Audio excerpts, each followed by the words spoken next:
Good day, everyone. I greet you in the name of our Lord, and I trust we are all doing well. Happy new month to everybody. We are officially in the new month of February, the second month of our year, and a new time for us to have renewed hope for anything that we didn't manage to do in January. So I'm looking at Genesis chapter 1 today, and a few things that I would like to take away from Genesis chapter 1 are that God is a creator. That is one of his qualities.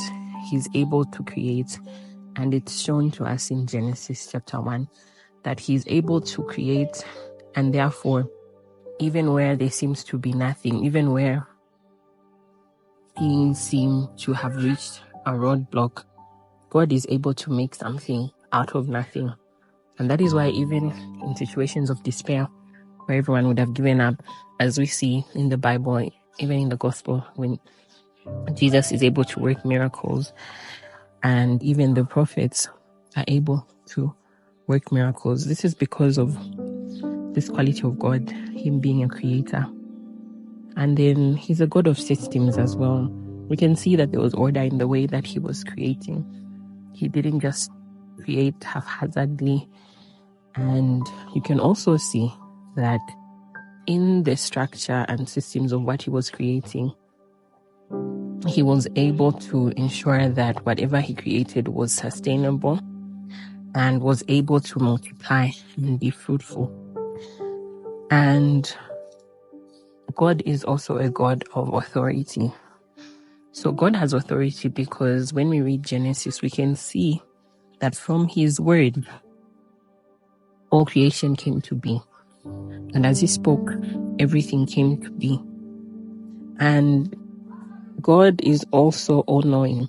This is one of the qualities of God. You know, when we talk about his omnipotence, his omnipresence, so when we say he's all-seeing, all-knowing, he knows all things. And this is because he's the one who created them.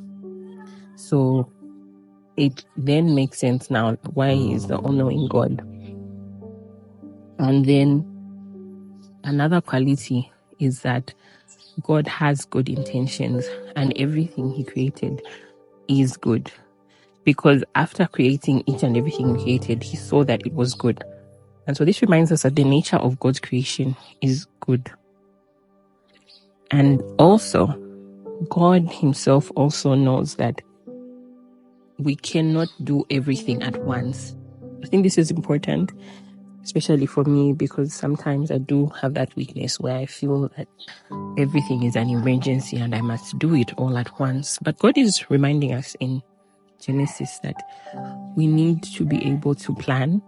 We need to be able to also, like he did, be able to know what should come first and what should come second. And of course, this may not be something we can do by our own strength, but remember that God created us in his likeness. Therefore, this is a quality we innately possess as God's creation. And even in our lives, we should know that this is something we should remember. And then God is also showing us that he has dominion in line with him having authority. That is where he also has dominion. But coming down to us as man, as God's creation, we need to understand what an honor it is that out of all the things that God created, he chose to create us in his likeness and image. I think this is one of the deepest statements that we can gather from Genesis. Let's pause and just reflect on what that really means. We've talked about the qualities of God, and to be created in his image and likeness means that God put these qualities in us. It also means that when we look at ourselves in the mirror, we should understand that we see God. When we look at our brother or our sister, we see God. And this should not just be on a superficial basis, but beyond the physical. It should also help us to understand the way we all are and our abilities beyond what we see, and something we should just never take for granted.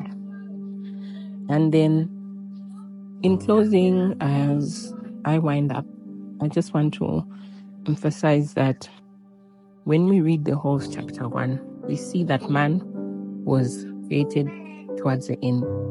After God had already created the land, God had created the vegetation, the animals. So this is showing us that before God can give you that place of authority over anything, He needs to first of all create that structure, create that system, and prepare things for you. So for someone who maybe you are hoping for a promotion, for a house, a marriage, different things, let's not be discouraged. Let us be encouraged that God is working everything out for our good.